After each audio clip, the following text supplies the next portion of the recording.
إن الحمد لله نحمده ونستعينه ونستغفره ونعوذ بالله من شرور أنفسنا ومن سيئات أعمالنا من يهده الله فلا مضل له ومن يضلله فلا هادي له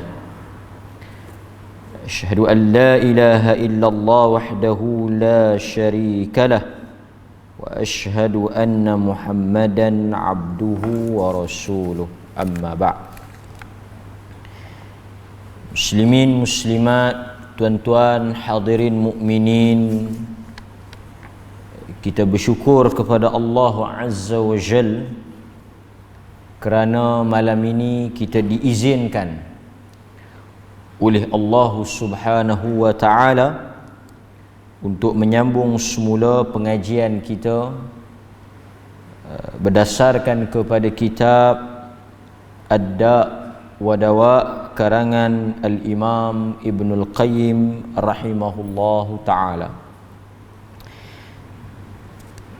Perbincangan kita masih berkaitan dengan dosa besar dan dosa kecil.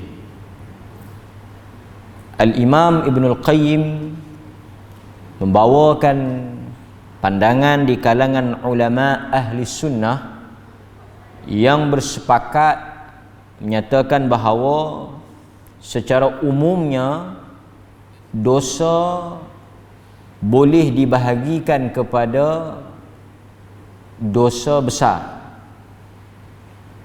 dan dosa kecil. Di antara perbezaan yang wujud, kalau kita tengok, apabila ulama memisahkan ataupun membezakan dosa besar dan dosa kecil ini di atas beberapa alasan. Secara isyaratnya, Al-Quran sendiri menyebut bahawa adanya apa yang dikatakan dosa besar. Al-Quran sebut benda yang sama. Al-Quran menyebut tentang pembahagian dosa itu. Sebab itu kita tak boleh menolak ataupun kita tak boleh nafikan bahawa bukan semua dosa itu berada pada tingkatan kedudukan yang sama. Al-Quran membezakan. Tuan-tuan, banyak ciri-ciri ataupun sebab dosa besar tak sama dengan dosa kecil. Cuma yang kita nak bahas atau yang kita nak bincang sedikit malam ini, di antara perbezaan yang menonjol, yang agak jelas, yang boleh kita nampak daripada dosa besar tak sama dengan dosa kecil dari sudut penghapusan ataupun pembersihan dosa tu. Kita sebut dah dulu sikit. Apabila dosa yang dikategorikan sebagai dosa besar, al-kabir, al-kabair ataupun al-kabirah, dosa besar, Allah tidak mengampunkan dosa ini melainkan melalui jalan taubat. Melalui jalan taubat. Berbeza dengan dosa kecil, yang mana dosa kecil ini dihapuskan oleh Allah melalui amalan salih, tidak berhajat ataupun tidak semestinya melalui taubat. Itu antara perbezaan yang ketara. Sebab itu apabila kita kenal ataupun kita pasti bahawa dosa ini termasuk daripada dosa besar, maka tindakan kita nak keluar dan nak angkat dosa itu, mestilah kita melakukan apa yang disebut sebagai taubat nasuha. Kerana amalan-amalan yang kita lakukan, puasa, salat, zikir, sedekah, tidak boleh memadamkan dosa besar tadi. Sebaliknya, dosa-dosa yang kita lakukan yang dikategorikan sebagai as-saghair ataupun yang kecil ini boleh dipadamkan dengan kebaikan yang kita buat. Sebab itu penting. Hadirin mukminin juga perlu ingat, Allah Azza wa Jal bukan sahaja mengangkat dan menghapuskan dosa besar ataupun dosa kecil itu melalui satu jalan. Ini juga yang akan kita bincang dalam kuliah malam ni. Melalui nas, dalil-dalil yang kita baca dan kita tengok, ada beberapa saluran ataupun cara Allah mengangkat dan memadamkan dosa kita. Pertama, dosa besar kena taubat. Dosa kecil boleh padam dengan amalan baik. Tetapi kita juga tak boleh nafikan, kita juga tak boleh tolak, ada juga cara, saluran dan keadaan yang Allah jadikan sebagai penghapus dosa. Ada beberapa benda yang saya akan sebut dengan contoh sekali lah. Tapi itu dua poin yang kita nak bincang pada malam ini. Kemudian Al-Imam Ibn Al-Qayyim, dia bawa kepada kita hadis riwayat Imam Muslim. Hadis riwayat Imam Muslim. Nabi sallallahu alaihi wasallam bersabda, "As-salawatul khams wal jumu'ah ila al-jumu'ah wa Ramadan ila Ramadan mukaffiratun ma bainahunna idza ijtanabal kaba'ir." Atau kama qala, satu salat kepada salat yang satu, yakni yang 5 waktu, as-salawat al-khams, sembahyang 5 waktu yang kita buat daripada subuh, zuhur, asar, maghrib, termasuk yang tadi ni. Wal jumu'ah ila al-jumu'ah, sembahyang Jumaat dengan sembahyang Jumaat yang satu lagi. Wa Ramadan ila Ramadan, dan kita berpuasa dalam bulan Ramadan. Di antaranya puasa Ramadan yang akan datang, di antara dua puasa itu, mukaffirat, menghapuskan, menyucikan. Itu yang kita sebut sebagai kafarah tu, ataupun kifarah tu, sebagai penyuci. Menghapuskan dan menghilangkan dosa-dosa yang kamu lakukan di antaranya. Maksudnya, subuh nak pergi ke zuhur, zuhur nak pergi ke asar, asar nak pergi ke maghrib, maghrib nak pergi ke isyak. Di antara waktu-waktu itu, jika kamu melakukan dosa, salat yang selepas daripada itu akan menghapuskan dosa yang kamu lakukan sebelum. Maksudnya, kalau tuan-tuan lakukan dosa waktu asar tadi, telah dipadam oleh maghrib yang kita buat sekali, yang sebab sebentar tadi. Dan jika kita buat dosa selepas daripada maghrib, isyak akan menghapuskan dosa yang sebelum daripada isyak tadi, yang kita buat lepas dari di antara tu. Demikian juga Jumu'ah ilal Jumu'ah, kita salat Jumaat, kemudian di antara Jumaat itu, seminggu tu, Sabtu, Ahad, Isnin, Selasa, Rabu, Khamis tu ada dosa kita buat. Kita salat pula Jumaat, dia memadamkan dosa-dosa yang kita lakukan the whole week. Seminggu tu habis.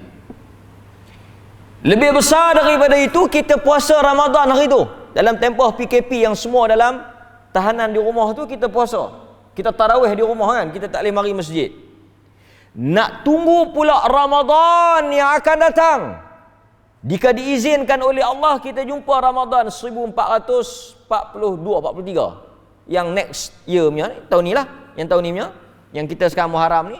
Nanti kita masuk Ramadan, dia menghapuskan dosa-dosa yang sebelum itu. Nabi kata, ma bainahunna, di antara itu, dengan syarat dalam masa tempoh pengampunan itu dia tidak terjatuh daripada al-kabair, dosa-dosa besar.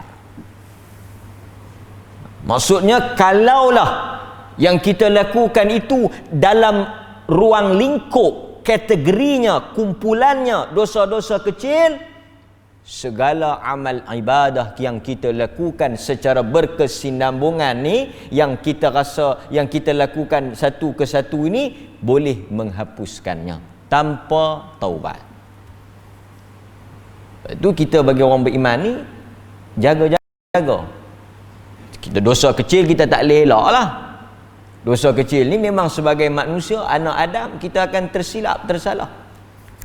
Tapi kita cuba sedaya upaya tidak menjatuhkan diri kita itu ke dalam al-kabair. Kita tak nak gelaran orang yang buat al-kabair ni siapa? Golongan fasik. Kita tak nak title fasik itu ada pada diri kita.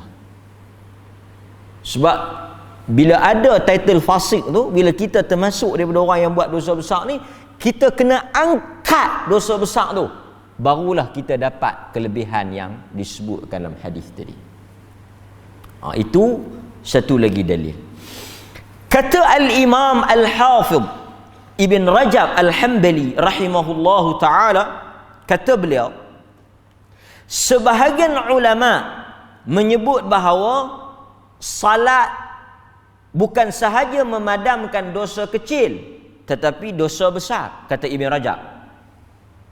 Kata Ibn Rajab, ulama menyebut bahawa semayang ni bukan takat padam dosa kecil, dosa besar pun dia padam. Tak habis lagi. Tapi kata Ibn Rajab, majoriti ulama, jumhur ulama, kebanyakan ulama menegaskan salat tidak menghapuskan dosa dengan kita salat, tetapi perlu disertai dengan taubat. Dapat tak? Maksudnya, sebagai contoh, kalau kita tinggalkan salat, lepas tu kita qada salat, ataupun dosa tinggal salat tu, dosa apa? Ni pun kena bagi clear juga. Ustaz lagi ikut pergi kata dosa kecil. Tak sembahyang ni dosa apa? Dosa besar.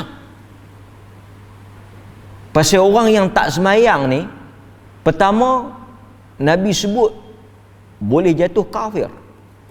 Ada neraka khas untuk orang tak sembahyang. Bahkan dalam Quran Allah cela orang tak sembahyang. So kita sepakat tinggal sembahyang dosa besar. Pasal itu orang yang tak sembahyang fasik. Orang yang tinggal sembahyang ni tanpa sebab ni, sengaja tinggal, orang tak sembahyang lah, orang yang kaki malah ni, yang memang tak sembahyang ni fasik, dosa besar. Kalau dia qada, Ibn Rajab kata tidak mengangkat dosa yang dia buat tadi, dia mesti bertaubat. Sebab itu ulama bincang hukum qada salat. Tuan-tuan bisa dengar kan? Jumhur ulama, mazhab yang empat ni lah, boleh kata kesemua mazhab lah, mereka kata wajib qada, melainkan pandangan al-Zahiri seperti Ibn Hazmin al-Andalusi, dia kata tak wajib qada. Yang tinggal dengan sengaja, panjanglah perbahasan dia, tapi saya nak sebut apa? Sama ada yang kata wajib qada. Siapa yang tinggal sembahyang lama-lama dulu ni, masa dia jahiliah, masa dia tak mengaji, tak kuat iman, tewas dengan godaan syaitan tu, dia kata dia kena ganti. dia kena ganti. Buat setakat mana dia mampu. Sebahagian seperti Ibnu Hazmin Al-Andalusi, dia kata tak perlu ganti. Dia kata macam orang baru masuk Islam. Orang baru masuk Islam mengucap, lepas tu semayang hak yang ke depan, yang belakang tu masa dia kafir tu tak kira. Sebab orang yang tak semayang, dia macam baru masuk Islam. Cuma bila dia bertaubat, dia kena jaga betul-betul yang semayang baru ni, dan dia kena tambah dengan semayang sunat. Pasal itu ada dua pendapat. Satu kata kena qadha, satu lagi kita bukan nak bincang yang tu. Tapi kesemua ulama, sama ada yang kata kena ganti ataupun yang tak ganti tadi, mereka kata dia wajib bertaubat. Wajib bertaubat. Maksudnya siapa-siapa yang tak semayang, lepas tu dia dapat hidayah, dia nak berubah, dia nak jadi mukmin muttaqin, yang musallin, yang jaga semayang, dia wajib bertaubat. Lepas tu dia tengok dia nak ganti tak ganti tu ada khilaf. Jumhur kata dia ganti. Dia ganti, maksudnya dia buatlah yang mana zuhur, asar berpuluh ratus rakaat tu dia ganti setakat mana yang dia mampu. Kan? Okey. Maksudnya apa? Walaupun kita qada, ganti, tetapi tetap dia tak angkat dosa itu, kita tetap wajib kena taubat. Ini apa yang disebut oleh Ibn Rajab. Kenapa? Kerana meninggalkan dosa itu dosa besar. Meninggalkan salat itu dosa besar.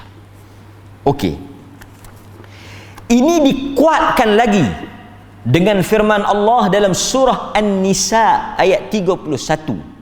Tuan-tuan boleh balik tengok surah An-Nisa ayat 31. Saya baca terjemahan dia. Jika kamu menjauhi dosa-dosa besar. Tengok Quran kata in tajtanibu kabair. Itu kita kata Quran sendiri membezakan dosa besar dengan dosa kecil. Quran kata jika kamu menjauhi dosa-dosa besar yang dilarang, Allah sebut apa? Nukaffir ankum sayyiatikum. Kami akan memadamkan dosa kecil kamu. Dia macam dengan hadis tadi lah. Tidak? Quran kata kalau kamu tidak terlibat, tak jatuh, tak bergelumang, tak buat dosa besar, yang kecil kami padam. Yang kecil kami hapuskan. Tetapi kalau kamu jatuh, terlibat, buat yang besar, kami tak akan padam dosa kecil, settle, clear, bertaubat, padam dulu yang besar, barulah yang kecil ini dihapuskan. Okey. Dia letak syarat di situ. Kata Al-Imam Ibn Kathir, Al-Hafidh Ibn Kathir, kata beliau, jika seseorang itu menjauhi dosa besar yang dilarang, maka Allah akan memadamkan dosa kecilnya. Maksudnya, tuan-tuan, ini juga salah satu penyuci dosa. Apa dia? Mengawal diri daripada buat dosa besar. Seseorang yang menjaga, memelihara, kontrol, kawal, halang, lawan dengan nafsu dia daripada jatuh ke dalam dosa besar, Allah memadamkan apa yang kecil dia buat. Dia ada peluang nak buat dosa besar, dia boleh buat dosa besar. Dia ada ruang untuk buat dosa besar tu, tapi dia tak mau buat. Dia takut dekat Allah, dia tinggal benda tu, dia kontrol, dia halang. Allah kata apa? Yang kecil dia buat tu kami tak pandang. Yang kecil dia buat tu semua clear. Delete all. Nampak? Berapa banyak tuan-tuan mungkin diuji oleh Allah. diuji. Ada peluang nak buat dosa besar. Ada peluang nak makan rasuah ke? Ada peluang nak berjudi, nak berzina? Ada peluang nak buat dosa besar? Kita tak tahu, hidup ni macam-macam yang mari ujian kepada kita. Dugaan. Yang orang mai bagi 100,000. Tu perempuan mai mana-mana mai, goda kita ke apa ke. Peluang macam banyaklah benda yang untuk buat dosa besar. Tapi kita teringat Allah, takut mati, teringat malaikat, teringat syurga. Apa-apa sajalah. Kita tinggalkan benda itu. Kita tolak. Balasannya yang kecil itu digugurkan. Kan? Okey?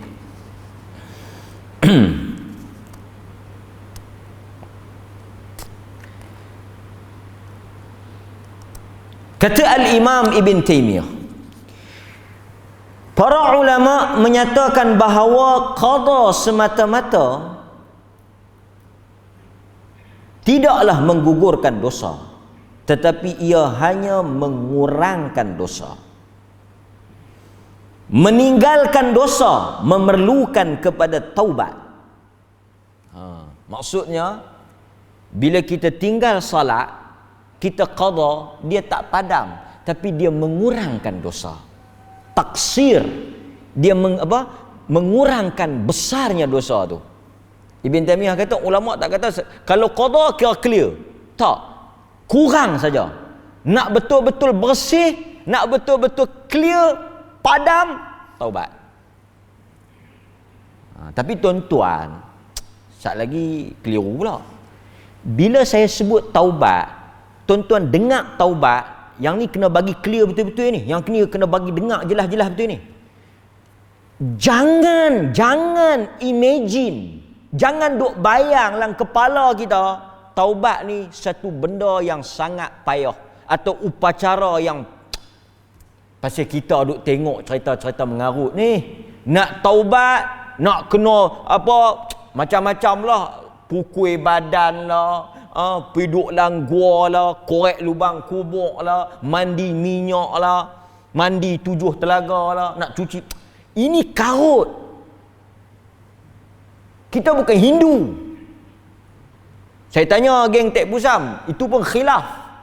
Kita ingat Islam yang khilaf, Hindu pun khilaf. Saya tanya 2-3 orang Hindu, saya kata Tek Pusam ni yang gantung, yang pakai kabedi ni, yang cucuk-cucuk ni, siapa dia? Siapa dia yang cucuk-cucuk ni? Ada qaul, pandangan di kalangan orang Hindu tu, ini pun kita tak tahulah, tak apalah, biar-biarlah, bukan ada masalah kita pun. Tapi kita nak tahu siapa dia yang cucuk ni, pasal apa? Tak semua cucuk.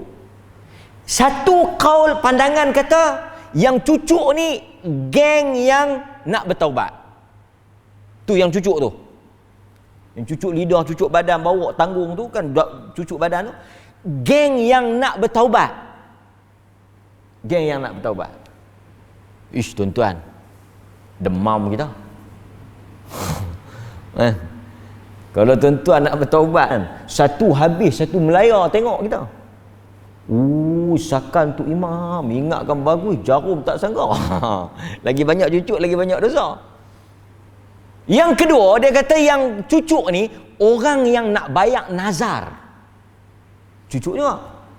Satu qaul lagi dia kata, satu pandangan lagi dia kata yang cucuk ni siapa dia? Yang cucuk ni orang yang dia minta hajat, tunai hajat dia pun cucuk. So tuan-tuan, bila orang tuan-tuan tengok cucuk tu, banyak alasan lah.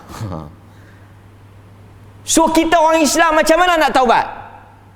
Sebab kita kata kena taubat, dosa besar nak angkat kena taubat, nak clear kena taubat. Tuan-tuan imagine taubat tu macam mana? Puasa, tak makan siang malam, pagi petang, semayang atau berdiri tengah panas terpacak. Tak. Taubat very simple. Pertama, menyesal. Yang kedua, jangan buat balik. Yang ketiga, tinggal benda tu. Cukup lah. Tu taubat. Contoh, tuan-tuan berjudi, kaki ekor. Dosa besar. Main nombor ekor, dosa besar. Dosa besar. Main nombor ekor tu dosa besar. Walaupun yang tuan-tuan beli tu kecil. Kan dia ada kecil dengan besar kan? ada nombor tu, ada kecil, ada besar. Faham ke tak? Saya tak tahu Ustaz. Bagus. Tapi kalau duk angguk tu, saya bukan main, tapi saya dengar. Macam Ustaz lah. Ada kecil, ada besar. Beli besar ke beli kecil? Beli kecil sikit, beli besar sikit. Okey. Dosa besar. So tuan-tuan mari tanya Ustaz, macam mana Ustaz nak taubat? Nombor satu, jangan main dah. Nombor dua, menyesal. Yang ketiga, tinggal lah. Ada orang tuan-tuan, dia betul-betul bertaubat, main masjid mengaji ikut kita, dia tak belilah, dan dia menyesal. Dia kata ratus terbakar beratus ringgit dah, rentah tak menang pun, murung ya. Bergiham menyesal lah, tak mau beli apa semua. Tapi kalau surat khabar, dia tengok juga. Tak apalah, gian nak buat macam mana, dia tengok juga. Gian beza lah kan. Tak boleh beli pun dia boleh tengok. Tapi itu taubat. Apa lagi? Berzina. Berzina pun jangan buat lah, nanti menyesal. Dan jangan ulang balik. Menyesal Sabtu, Ahad tak menyesal. So very simple. Jangan jadi macam Bani Israel. Fatubu ila bari'ikum faqtulu anfusakum. Quran kata, hendaklah kamu bertaubat kepada Tuhan kamu dengan cara apa? Faqtulu anfusakum, dengan cara kamu bunuh diri. Taubat Bani Israel, siapa yang bertaubat bunuh diri. Maksud contoh, kita buat satu dosa, kita nak bertaubat dosa besar, kita kena bunuh diri, mati. Nanti cerita Bani Israel, tak apalah, tapi itu taubat. Okey, itu apa yang disebut oleh Al-Imam Ibn Taymiyah rahimahullahu ta'ala. So kita dalam dosa besar ni melalui jalan taubat. Itu satu. Yang kedua, melalui jalan apa? So tuan-tuan taubat tau. Tapi kalau dosa tu ada kaitan dengan orang, kita kena selesailah. Kadang-kadang saya tengok setengah-setengah ajaran, bila dia nak bertaubat, dia kena bayar duit. Kita dalam agama Islam ni, alhamdulillah, tak ada. Dulu kalau tuan-tuan tengok Kristian, pasal tu ada Protestan dengan Ortodok, kan? Katolik, Kristian pun dia ada dua mazhab. Dulu gereja jual surat ghufran, sijil taubat. Siapa-siapa yang nak taubat, tuan-tuan baca kan, Dark Age, zaman gelap Eropah, sehingga akhirnya orang tak mau agama langsung. Gereja, padri, mereka nak buat duit atas agama ni. Macam mana nak buat duit dengan agama ni?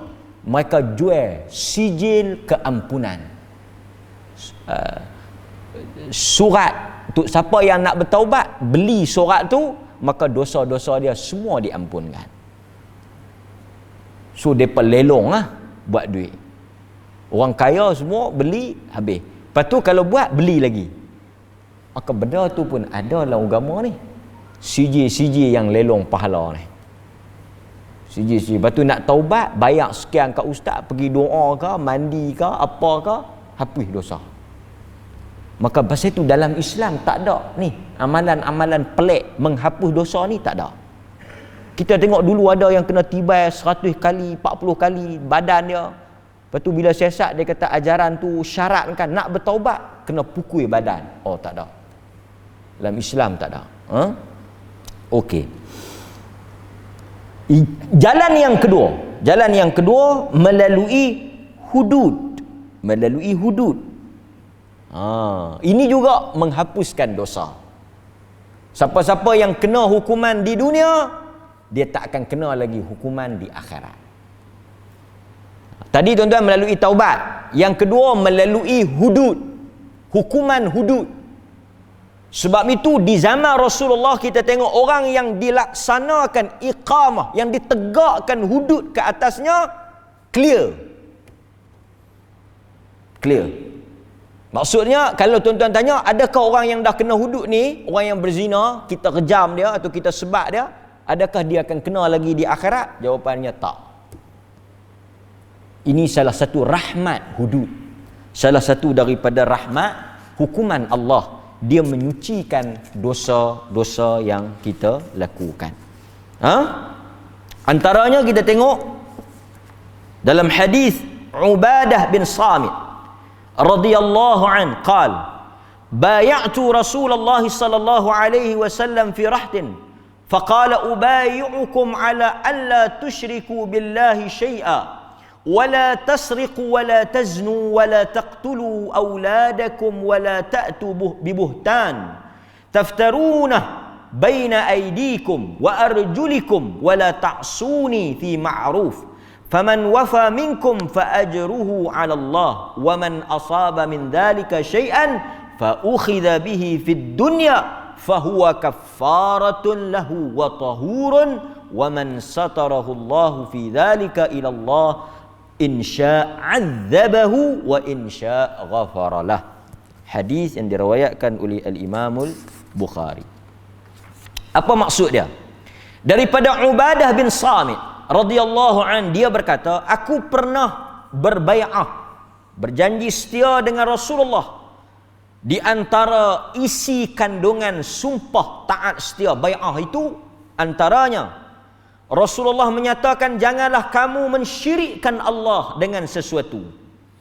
Jangan kamu mencuri, wala tasriqu. Jangan kamu membunuh anak-anak kamu. Jangan kamu menyebarkan berita palsu, buhtan. Tuduh orang benda yang dia tak buat. Reka cerita benda yang dia tak kata. Buhtan. Kita sebut fitnah, tapi Quran dengan hadis dia guna perkataan buhtan. Satu tuduhan palsu. Tuduh orang benda dia tak kata, tuduh orang benda dia tak buat, tuduh atau buat satu berita yang dia tak, bukan benda tu, palsu. Quran kata walladzina yu'dzuna minal mu'minina wal mu'minat bighairi maktasabu faqad ihtamalu buhtanan wa ithman mubina. Orang yang menyakiti orang beriman dengan cerita palsu, dengan perkara yang dia tak buat, kan? Okey. Kemudian Nabi kata apa? Jangan menentang aku dalam urusan yang baik. Hendaklah kamu dengar dan taat. Sesiapa yang taat dan mematuhi janji dan sumpah ini, maka ganjarannya di sisi Allah. Siapa yang patuh, taat, ikut apa yang dia sebut ni, yang dia janji dengan aku ni, Allah akan bagi balasan syurga. Allah akan rahmat dia lah. Tetapi kata Nabi, sesiapa yang melakukan dosa-dosa itu, dosa-dosa tadi ni, mencuri, berzina, bunuh anak, apa semua ni, maka hukuman, jika dia dihukum, fa ukhidha bihi fid dunya, Nabi kata jika dia dihukum, dia buat dosa tu dan dikenakan hukuman di dunia, ini hudud, direjam, dipotong tangan dan sebagainya, ditegakkan hukuman, maka kata Nabi, fahuwa kafaratun lahu wa tahurun, maka hukuman itu menjadi kafarah, wa tahurun, menjadi penghapus dan penyuci bagi dirinya daripada dosa itu. Tetapi sesiapa yang Allah Subhanahu wa taala sembunyikan, maksudnya dia tak kena dia tak kena hukuman, Allah maksudnya tuan-tuan, dia lepas wa man satarahu Allah, siapa yang tak di dunia tak kena, selamat, Allah apa? Lepaskan dia. Dosa ni kita rasa kita yang tutup, sebenarnya Allah yang tutup. Ini satu benda yang kita patut syukur. Bila kita buat dosa, Allah tutup aib kita, Allah tutup buruknya kita, sehingga kita ada maruah untuk keluar. Cuba bayangkan, segala perbuatan yang kita buat di belakang orang itu dibuka di hadapan manusia. Saya ingat hartakan saya pun tak bercakap di hadapan tuan-tuan. Tapi Nabi kata kalau Allah tutup, apakah kesudahan bagi dia? Siapa yang kena di dunia, dia takkan kena di akhirat. Ini perkataan Nabi. Tapi kalau tak kena, Nabi kata in sya'adzabahu wa in sya'ghafaralah. Yang urusan tu kita serah kat Tuhan. Dia berzina, dia bunuh orang, berjudi, minum arak, dia mati. Apa pun tak kena. Dia lepas, dia pandai kono kok ni, kilah kok ni, dia sembunyi kok ni, dia selamat. Taubat pun tak. Kalau taubat clear. Taubat pun tak, hudud pun tak. Lepas. Teror hang. Tak teror lagi. Pasal kita ada satu mahkamah yang sangat adil. Terus itu orang Islam dalam hidup ini, perhitungan kita bukanlah setakat di dunia. Kita dalam hidup ni, tuan-tuan tengok Facebook lah ada ni kan, letih. Orang boleh buat surat layang.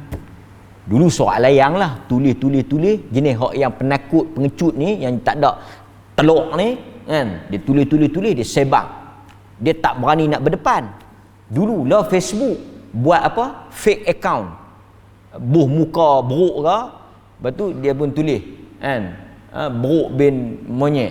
Lepas tu dia buat cerita, dia fitnah orang. Keyboard warrior berselindung di sebalik apa?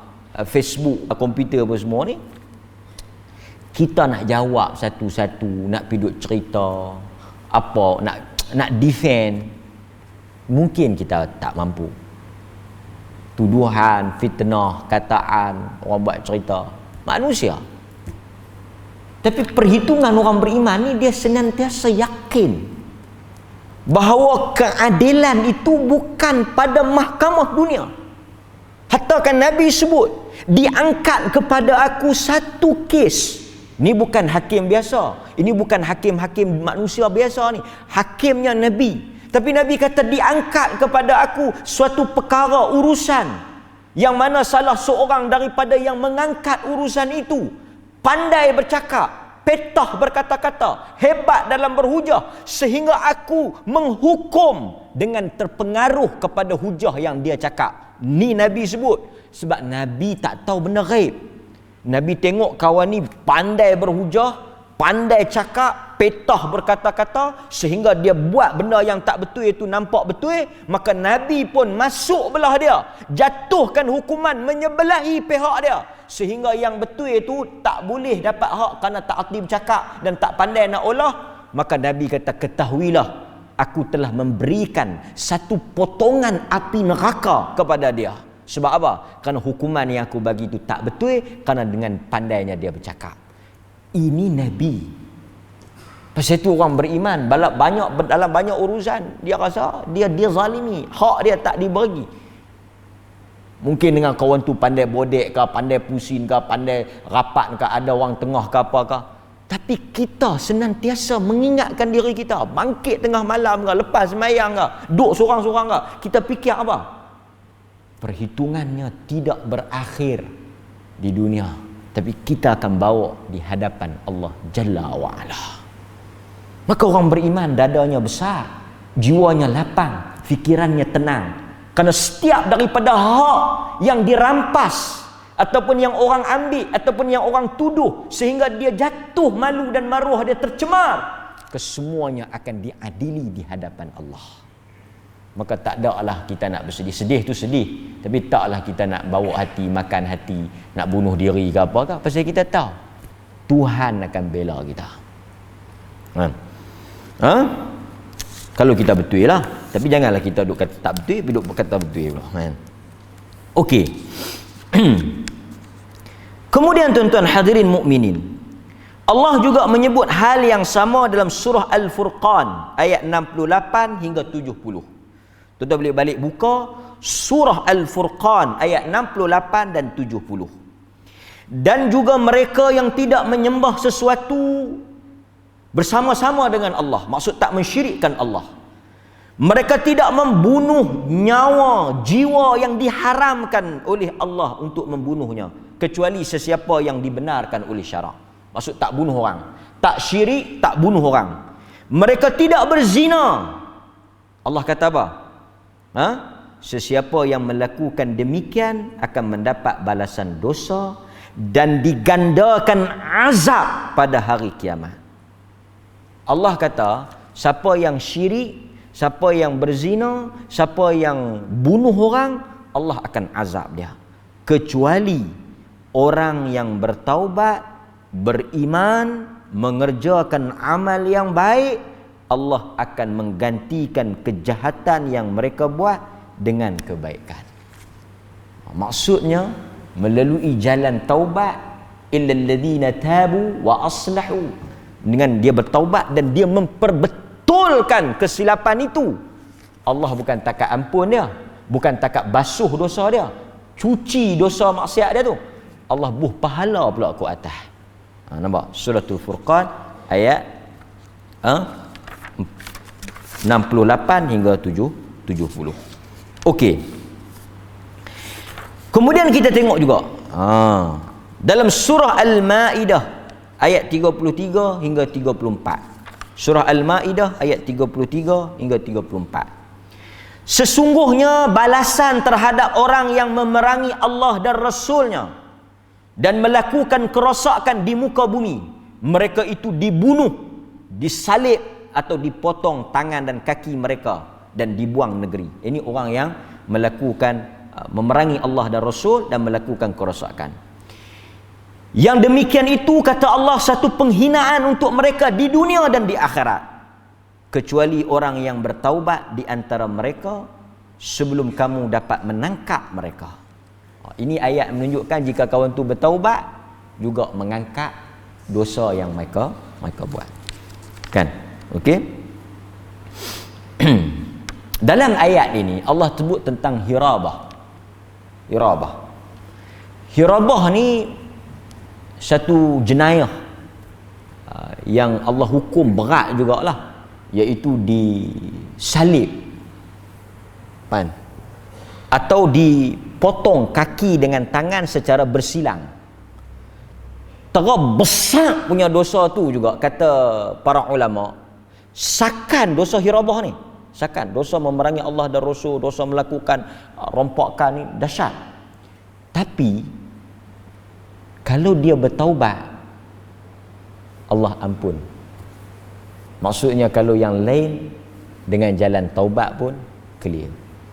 Nampak? Kemudian tadi kita sebut hudud. Ada hadis yang mana di kalangan mereka yang dihukum oleh Allah Subhanahu wa taala melalui Rasulnya dikira selesai. Antaranya hadis Ma'is bin Malik. Kita bagi azan, kita baca hadis Ma'is bin Malik.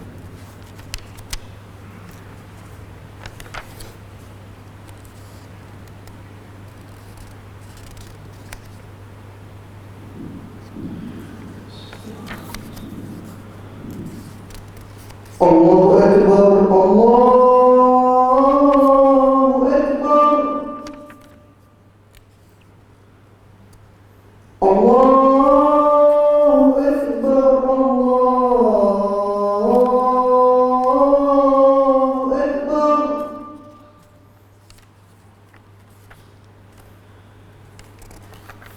Asyhadu an la ilaha illallah.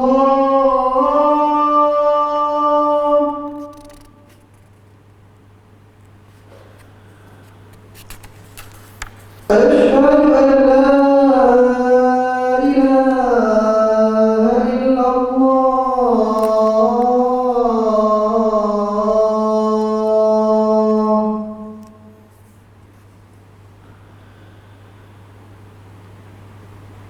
أشهد أن محمدا رسول الله.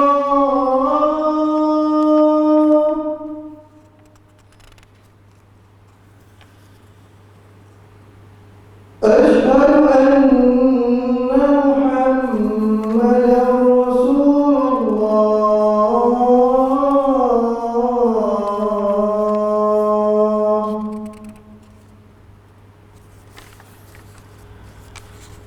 حي على الصلاة.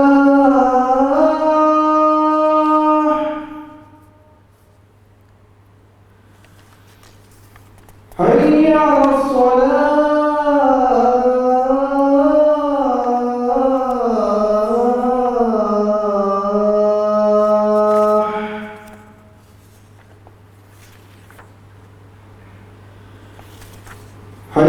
على الفلاح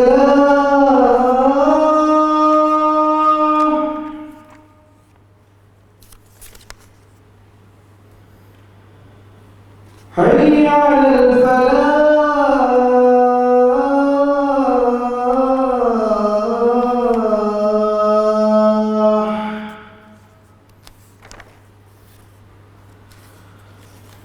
الله أكبر الله أكبر لا إله إلا الله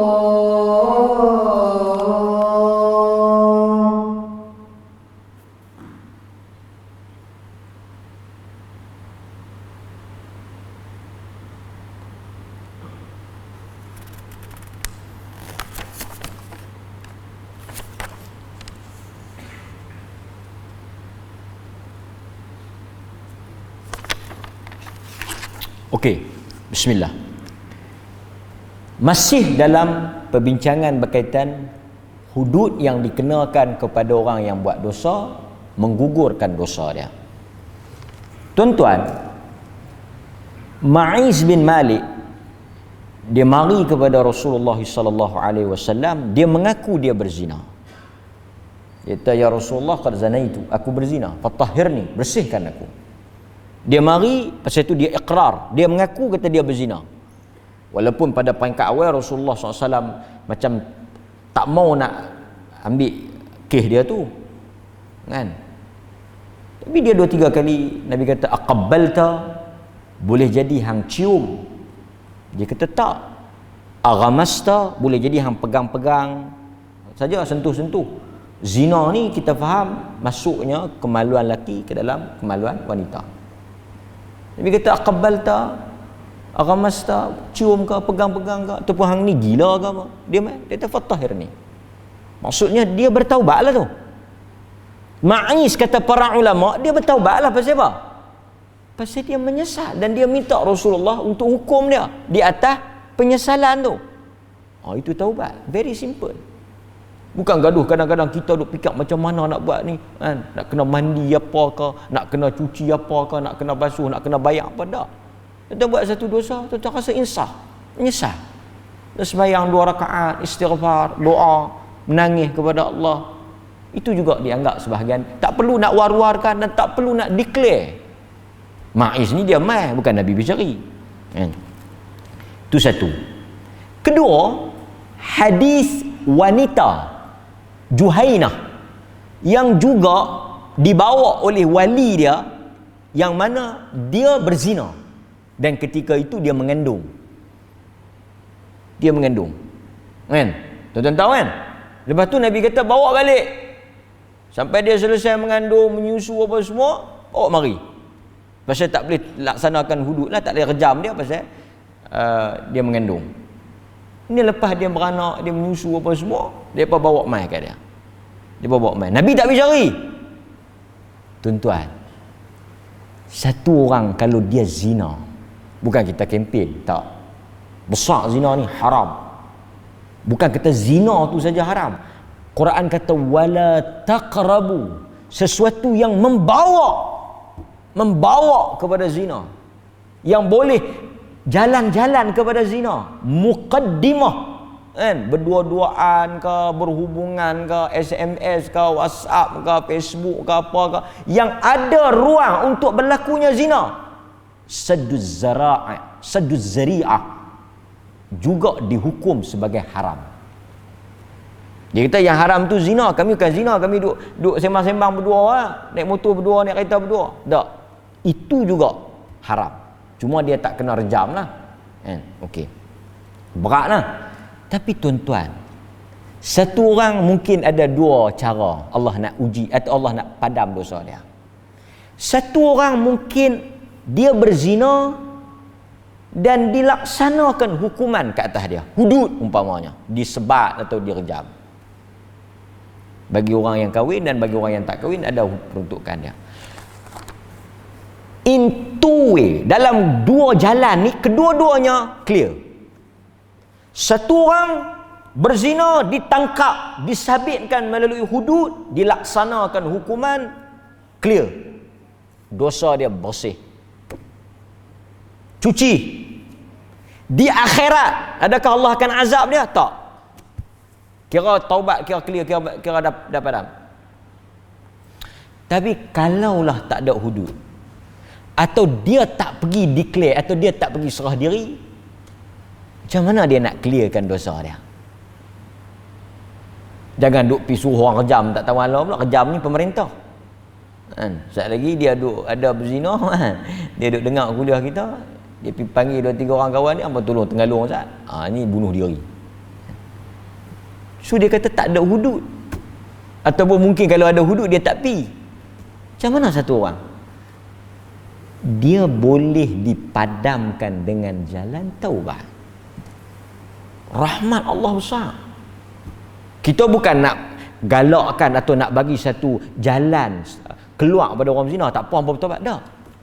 Satu orang dia berzina, dia menyesal, dia tinggal perbuatan tu, dia doa dan dia berubah menjadi Muslim yang baik. Dia menjadi Muslim yang sebab itu. Tuan-tuan, kita bincang dulu kes dibinkan anak zina kepada bapa zina. Perlih buat keluar fatwa. Saya tak tahu kalau tuan-tuan baca tak baca. Tapi di antara sebabnya untuk mengelakkan daripada satu orang yang bertaubat, dibuka cerita dia. Saya tak tahu tuan-tuan tahu tak tahu kan. Katakanlah saya atau siapa-siapa dia berzina, lepas tu dia kahwin dengan perempuan yang dia zina tu lah.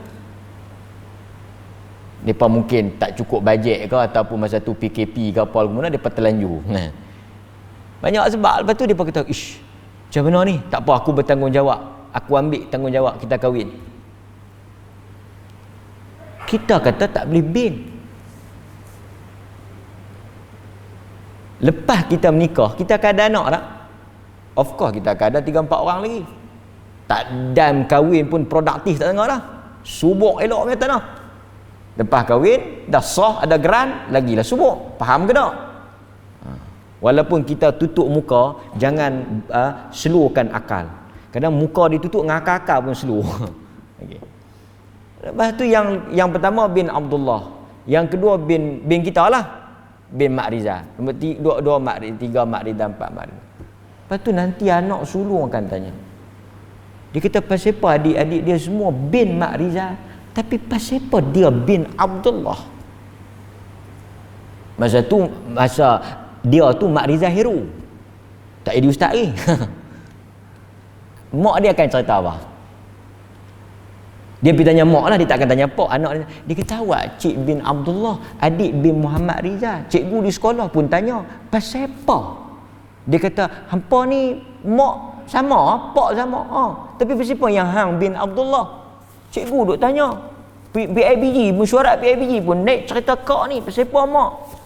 Dia kata lagu ni, mak dulu ni jenis buih. Pak hang pun buih. Bawah pokok pisang tu jadi kerja ngang. Masa mak dia cerita tu, pak dia bendahari masjid lah. Faham tak? Masa mak dia cerita kes dia tu, pak dia tu bendahari masjid, tuan haji apa tau. Tuan-tuan faham? Cerita yang 40 tahun yang lepas silam, dosa gelap, zaman jahiliah, zaman yang jahat dulu, telah ditutup.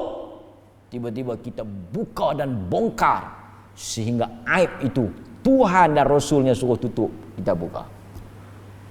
Maka sebab itu dipalih dia fatwa. Mandang dia kata kalau satu orang sanggup bin. Panjanglah dia punya perbahasan dah. Tapi saya nak cerita apa? Satu orang yang sudah bertaubat, dia ambil tanggungjawab, dia bertaubat dan dia kahwin, dia jaga anak-anak dia semua elok, dia tak buat dah kerja jahat tu. Tiba-tiba mai qadi pula, jenis qadi hawana ni ramai orang ni. Dia tengok dalam borang, hari tu juga celah tu juga nak tengok borang. Pengantin perempuan ni ragayah. Ada Ragayah. Ada mikrofon. Ragayah. Ragayah binti Abdullah. Abdullah ni siapa dia? Yang kawan ni duk pegang bolu ikan, yang kawan ni duk pegang agak-agak itik, yang kawan ni duk pegang tali pinggang, yang ni duk pegang kasut. Ni hantaran. Siapa dia? Abdullah mana ni? Abdullah mana ni? Dak yang pak dia nama apa? Mak Riza. Ni Abdullah Lamborang ni Abdullah mana pula? Sila tulis kau jadi macam mana? Yang kawan duk cedok laksa kenduri luar tu pun tak sat mai dengar. Awak bersibuk. Dak depa kata borang bin lain. Yang pak dia bin lain. Kok Mak Riza Elias Abdullah pun dak. Kita mai tengok IC pak kok lain. Habis satu kenduri ceramuk. Teriak dia atas pengamin ni teriak. So maka pasal tu orang duk kata boleh buat patua nak galakkan zina, dak. Ada sebab, ada alasan. Saya bukan nak petah, tapi saya nak cerita dah kaitkan dengan taubat satu orang ni. Kita tutup man satara musliman fid dunya satarahullahu yaumal qiyamah satarallahu fid dunya wal akhirah. Siapa yang tutup aib saudaranya, termasuk kita, diri kita ni, tutup, tak cerita, tak besar, tak bongkar, tak buka aib orang lain, Allah tutup aib dia di dunia dan di akhirat. Maka ini antara sebab lah. Saya cerita satu sebab lah. Tuan-tuan boleh baca, Jabatan Mufti dah buat keluar alasan. Okey. Kemudian yang terakhir yang saya nak sebut juga, last sebagai penutup kuliah kita, selain daripada taubat, hudud, satu lagi yang boleh mengangkat dan menghilangkan dosa, musibah ataupun bala yang menimpa diri kita. Ini very simple lah. Sangat mudah. Tuan-tuan tak bertaubat, tuan-tuan tak kena hudud, tapi kena ujian, kena COVID. Wallahiyazubillah. Kena COVID. Ni arah daripada kata seorang. Mujur saya ingat tak ada orang malam ni, penuh juga masjid kan. Bagus. Orang arah dia kata membujur lalu melintang patah. Kita mai lagi COVID mai, kita dekat dengan Tuhan. Masalah mai daripada Tuhan, penyakit mai daripada Tuhan, kita nak lari daripada Tuhan, dekat daripada Tuhan lah. Tak boleh kan. Okeylah kan. Tapi berhati-hatilah, jangan duk berani terbiang tak tahu halau kan. Okey. Tuan-tuan kena lah penyakit. Yang kena di Elok Start tu sahabat saya jugalah. Dia telefon saya, dia bagi tahu dia kena, dia suruh kita doa. Tuan-tuan pun pakat doa semua. Satu family kena. Nabi kata ma yusibul muslim. Ni hadis-hadis ni kita kena baca kat orang yang kena ujian. Tak kira lah sakit ke, bankrupt ke, kena buang kerja ke apa ke, kena ujian lah. Mau baca hadis ni kat mereka. Hadis yang satu penenang. Mana-mana orang Islam ma yusibu min nasabin wala wasabin wala ham wala huzn wala adha wala gham hatta syaukah yushakuha illa kaffarallahu biha min khataya. Hadis rawahul Bukhari. Maksud dia apa tuan-tuan? Tak adalah satu orang yang kena apa-apa musibah, kesedihan, duka cita, masalah, tak kira lah apa tu. Bahasa Arab ni nasabin, wasabin, hammin, huznin, adha, ghammin. Tu semua kira hak yang tak bagus ya. Musibah, dugaan, ujian, bala, kesedihan, duka cita, serabut perut, gangguan mental ke, jiwa ke, benda yang tak seronok. Sehingga Nabi kata hatta syaukah, satu duri kecil, yushakuha, dia berjalan-jalan duri itu tertusuk. Itu pun ujian tu, balak bukan geduh kena COVID, kena duri sikit. Terapik pintu ke apa ke? Illa, melainkan kesemua dugaan, ujian, kesusahan itu kaffarallahu biha min khataya. Allah akan mengangkat dan menghapuskan dosa daripada diri dia. Tapi jangan saja-saja pula duk pergi bergulin atas duri. Beli duri kawat hampak banyak-banyak duk bergulin. Awak abang nak menggugurkan dosa. Yang ni silap faham tadi. Nabi kata satu duri gugur satu, aku beli banyak bagi gugur banyak. Ini makna ujian juga. Tuan-tuan kena sakit kan? Macam saya baru ni cabut gigi, ya Allah. Macam nak mati. Dan memang ada orang mati pun cabut gigi. Saya pun mengucap lah sebelum cabut tu. Kan? Aku tak matilah aku ni. Kan? cabut keluar. Tapi kita orang beriman sentiasa pujuk kita. Allah memilih kita untuk menggugurkan dosa. Kita tak cari. Tuan-tuan jangan pergi cari pula. Kita tak minta. Kita doa, Allahumma inni a'udzubika minal hammi wal hadan. Tu doa yang Nabi baca. Allahumma inni a'udzubika minal hammi wal hadan. Wa a'udzubika minal jubni wal bukh.